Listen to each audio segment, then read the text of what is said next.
Benim yüzümden mi bu hallere düştük? Aşk olsun. Senin yüzünden ben bu hallere düştüm. Yazıklar olsun. Kalbim durdu seni gördüğüm zaman.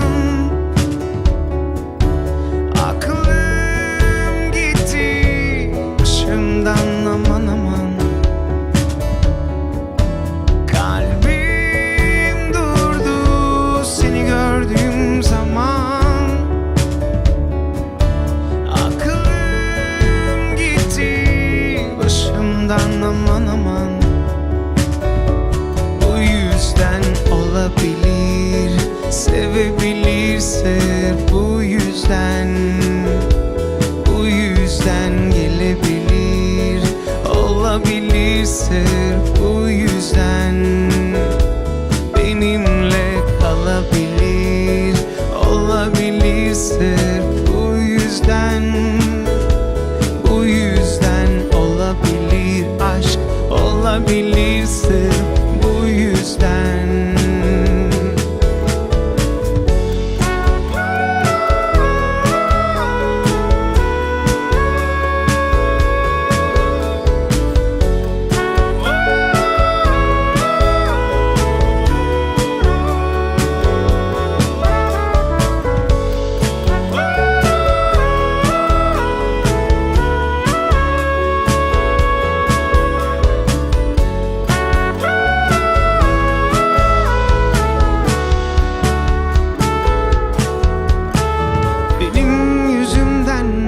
Hallere düştük, aşk olsun.